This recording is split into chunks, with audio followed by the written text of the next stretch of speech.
The nightclub is a temple, devoted to the sacred worship of indulgence. Inside these walls, there is no judgment. You'll find no populists, no protesters, no spoilsports who might ruin the fun. The velvet ropes out front stand sentry against all that. Instead, there are girls in fur and designer silk, swanning and preening like exotic birds, and men with diamonds in their teeth. There are fireworks erupting from bottles of $1,000 vodka. There is marble and leather and brass that is polished until it gleams like gold. The DJ drops a bass beat. The dancers cheer. They lift their phones toward the sky and vamp and click, because if this is a church, then social media is their scripture, and that tiny screen is how they deify themselves. Here they are, the 1%, the young and ultra-rich, billionaire babies, millionaire millennials, fabugrammers, influencers. They have it all, and they want the whole world to know. Pretty things, so many pretty things in the world, and we get them all, says their every Instagram photo. Covet this life, for it is the best life, and we are #blessed. Out there, in the middle of it all, is a woman. She's dancing with abandon in a spot where the light hits her just so and glimmers on her skin. A faint sheen of sweat dampens her face. Her glossy dark hair whips around her face as she swivels her body to the grinding beat. The waitresses headed to the bottle service tables have to maneuver around her, the fizzing sparklers on their trays in danger of setting the woman's hair alight. Just another LA party girl looking for a good time.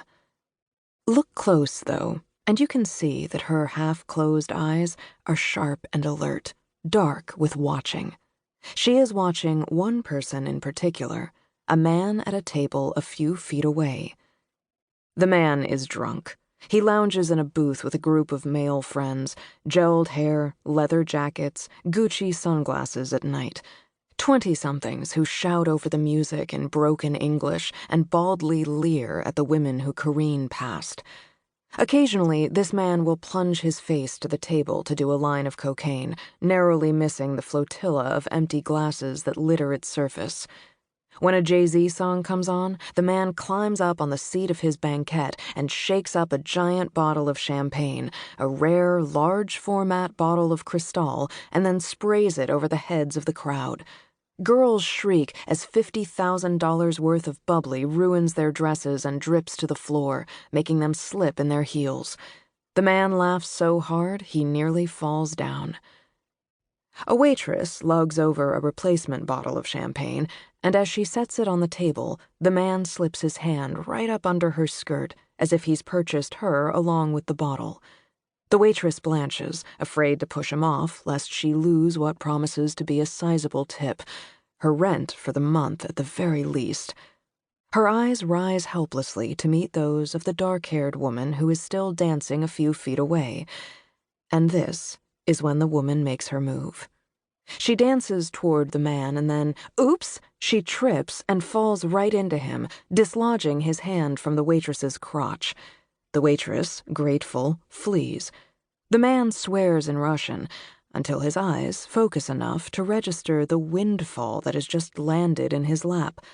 Because the woman is pretty, as all the women here must be in order to get past the bouncers, dark-featured and slight, maybe a hint of Spanish or Latina. Not the sexiest girl in the club, not the most ostentatious, but she's well-dressed, her skirt suggestively short. Most important, she doesn't blink as the man swiftly shifts his attention to her, doesn't react at all to the possessive hand on her thigh, the sour breath in her ear. Instead, she sits with him and his friends, letting him pour her champagne, sipping it slowly even as the man puts back another half-dozen drinks. Women come and go from the table. She stays. Smiling and flirting, waiting for the moment when the men are all distracted by the arrival of a tabloid-friendly basketball star a few tables over, and then she swiftly and silently tips the contents of a clear vial of liquid into the man's drink.